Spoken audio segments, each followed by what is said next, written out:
Vamos agora bater um papo então com a Valéria Totti, do Espaço Valéria Totti, que é essa artista ambiental que trabalha conceito, que trabalha a biodiversidade, que trabalha sustentabilidade e que tem os seus trabalhos expostos na Europa e nos Estados Unidos. Vamos lá!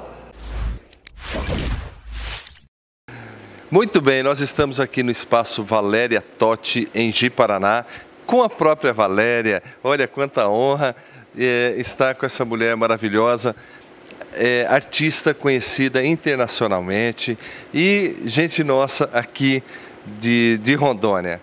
Valéria, muito bem-vinda ao programa Balaio. Surpresa com o nome do programa? Adorei o nome do programa, Balaio. Balaio você pode generalizar tantas coisas, né? Quando a gente fala balaio de gato, é porque tem muita coisa. Eu tenho a impressão que o teu programa também abrange muitos temas e muitos assuntos, e deve ser muito interessante, sim.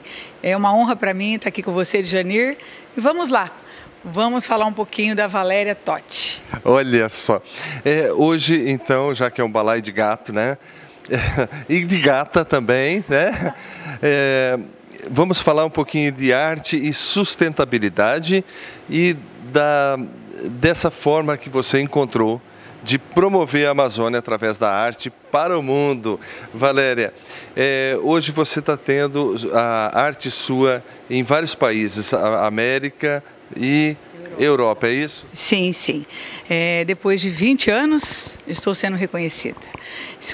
Vamos voltar o tempo, há 20 anos, exatamente há 20 anos atrás, eu assumi uma indústria do segmento madeira, aqui em Ji-Paraná, Rondônia, e na mesma época em que eu assumi essa empresa, essa indústria, eu me frustrei muito com o desperdício da matéria-prima, com o desperdício das florestas aqui da Amazônia, com o desperdício no processo do material, enfim, desperdício de talentos também, de pessoas que teriam mais talentos e estavam sendo utilizados simplesmente para serrar uma tora.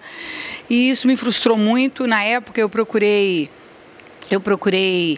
o Departamento do Meio Ambiente, Brasília, procurei algumas pessoas do segmento, o Sebrae me encaminhou aqui, alguns designers como o Lars, como o Renato Imbroise, que foi o que desenvolveu aquele projeto em Goiás, em Japalão, do Capim Dourado, para que me orientasse, porque eu pudesse orientar as pessoas do segmento a trabalhar de forma sustentável com a matéria-prima da Amazônia.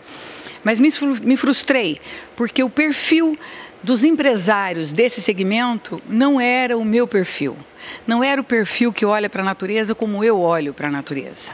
Então, não conseguimos desenvolver esse projeto. E eu comecei sozinha a trabalhar com a matéria-prima de forma sustentável. A floresta legalizada, regularizada, a madeira toda de origem, o subproduto florestal também, não só a madeira como produtos não madeireiros eu comecei a utilizar. E com um ano que eu estava trabalhando com a floresta de forma sustentável, eu comecei a exportar para Israel, para Netânia, exatamente um ano depois. Participei de feiras na Alemanha, em Frankfurt, na Messe Ambiente, onde eu pude expor as minhas peças também, que teve fui muito bem recebida com o meu conceito. E o cliente internacional, na realidade, ele não estava comprando o meu produto em si. Eu percebi que eles estavam comprando o meu conceito. E acreditei que eu estava no caminho certo. Olha aí, Valéria, enquanto a gente conversa, nós vamos mostrando o seu espaço aqui. O Espaço Valéria Totti, ele fica na Avenida Teresina 950, entre a T7 e T8, é isso? T7 e T8. Aqui no centro de Paraná, é o Centro Geográfico da Amazônia Brasileira. O coração da Amazônia, eu chamo. O coração de Rondônia, e eu englobo ainda mais. Eu falo que é o coração da Amazônia. E esse espaço é amplo, é muito bonito, vale a pena conhecer e conhecer a arte da Valéria. Você está tendo exposição nos Estados Unidos também, sim, nesse momento? Tem uma galeria de arte que tem as minhas peças, Art Design Gallery. Eu participei agora recente, a última exposição que eu participei foi no Carrossel do Louvre, em Paris. E o ano passado eu participei de uma exposição, duas exposições em Portugal. E participei de uma em Liechtenstein, entre a Áustria e a Suíça, aquele reinado pequenininho, maravilhoso, onde eu pude receber o prêmio de primeiro lugar de escultura. Eu fui premiada em primeiro lugar com uma curadoria na Europa. Isso me fez acreditar que eu estou no caminho certo e quero continuar trabalhando com projetos sustentáveis, não somente design sustentáveis, ideias sustentáveis. O mais importante, Janir, não é só eu fazer isso, é eu ter o poder e a força de contaminar, de multiplicar essa ideia, esse modelo de visão sobre floresta Amazônia e sobre outras florestas todas do mundo afora. Vamos falar do seu conceito, o conceito de Amazônia, de sustentabilidade. Sustentabilidade tem que abranger muitas coisas, né? Primeiro que você tem que ter lucro, porque senão não é sustentável, tem que dar uma renda. Tem que atingir o lado econômico, tem que ser positivo. Você tem que cuidar do processo, você tem que cuidar das pessoas que estão produzindo aquilo de forma socialmente correta. Você tem que cuidar desses artesãos, desses funcionários que trabalham com você de forma socialmente correta, equilibrada, com amor. A gente, quando fala de sustentabilidade, você tem que falar também de educação e de amor. Eu acho que não tem como você falar de sustentabilidade sem falar de educação e amor. E quando você fala também da parte ambiental, você tem que olhar para a floresta como um todo, para a matéria-prima. Aliás, a madeira é a única matéria-prima renovável do planeta, né? E, logicamente, que o madeireiro foi perseguido e ainda é perseguido, e com razão, eu acho que tem que ser, porque ainda existem pessoas que fazem uso da floresta de forma não correta, de forma ilegal.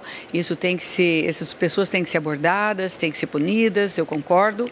E existem pessoas que estão trabalhando, a maioria hoje está trabalhando de forma correta e legal, mesmo porque tem árvores que são jovens não dão lucro, vamos dizer assim, né? As árvores têm que ser velhas, grandes já, e já são árvores que já estão em estado de morte. Para serem abatidas são aquelas que têm mais matéria-prima, vamos dizer isso. Valéria, você está sendo convidada para dar palestras sobre o seu trabalho, sobre empreendedorismo com a arte, com a sustentabilidade, é isso? Sim, estou sendo convidada, até eu falo, gente, eu não sou palestrante, eu até acho estranho, mas tudo bem, eu vou falar. Ela é nata, palestrante nata, ela é show. É porque são 20 anos aí pensando sobre isso, sobre a floresta, pensando sobre a Amazônia. Quando a gente fala em valores da Amazônia, a Amazônia tem diamante, a Amazônia tem ouro. Gente, a Amazônia tem história. Vocês, quando eram crianças, ouviam histórias infantis de fábulas, né? Eu ouvi da Rapunzel, Chapeuzinho Vermelho. Chega numa aldeia indígena e questiona sobre um índio garoto, que histórias que ele ouve o pai e a mãe contar para ele. Tem personagens dentro das florestas. Só em Rondônia são 54 etnias. Só na Amazônia são mais de 400 e alguma coisa etnias nativas. Você imagina quantos personagens, Chapeuzinhos Vermelhos, Rapunzéis, Batmans, etc., existem dentro da floresta que nunca foram contadas porque não são escritas, eles não têm escrita. Eles contam para os seus filhos. Imagina a riqueza, vale muito mais que diamante e ouro. Olha que maravilha, a riqueza cultural aqui, ela é pouco conhecida, mas ela é muito rica. Muito, porque as pessoas, os nativos não têm escrita. Eles são bons contadores de história, assim como os judeus, né? Eles tinham que contar as histórias, não podiam escrever, seus pergaminhos eram muito pesados para carregar, eram roubados, eram queimados, e eles passaram a ser contadores de histórias e preservaram, assim, uma cultura inteira.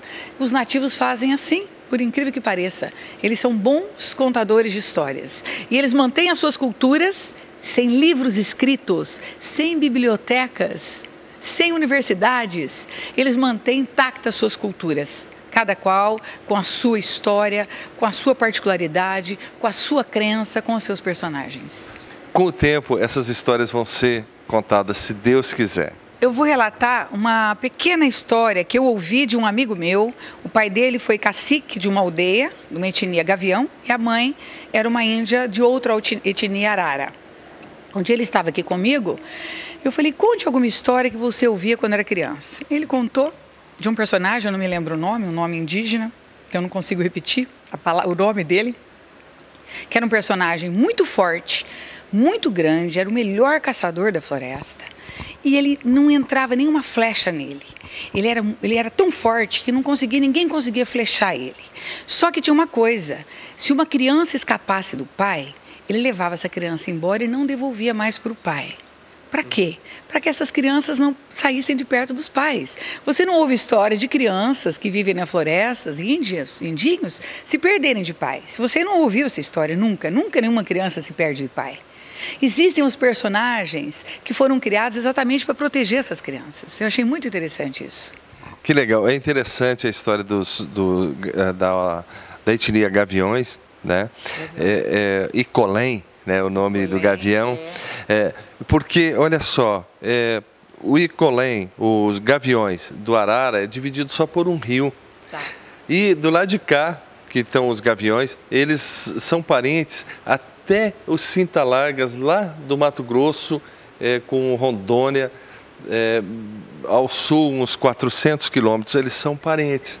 Né, são parentes aqui do Suruís, enfim. Agora eles não são parentes do Arara, que está do outro lado do rio. Eles eram até inimigos, eles travaram muitas batalhas na história deles. São histórias riquíssimas que nós temos na nossa floresta. E eu como eu tenho essa relação amigável com eles, eu adoro, eu aprendo com eles. Por exemplo, eles não usam a palavra não. A palavra não, ela não se processa no cérebro. Se eu falar para você, não coma, porque você vai ficar gordo, o que você faz? Você come. Se eu falar assim, come pouco, coma fruta, é melhor. Então eles não utilizam, não existe a tradução do não. Se uma criança, por exemplo, está com algum objeto perigoso na mão e não pode lidar com aquilo, a mãe não fala, não, isso não. A mãe oferece um outro, fala, este sim. Olha só. Pessoal, vocês conheceram então a Valéria Totti e para mim, Valéria, foi uma honra estar com você. Me sinto privilegiado de estar com você. Muito obrigada pela oportunidade, espero que vocês gostem. Eu estou aqui, depois o Janir passa o meu contato. Gostaria de trocar ideias, de aprender, porque existem pessoas com ideias fantásticas sobre sustentabilidade, muito mais que as minhas.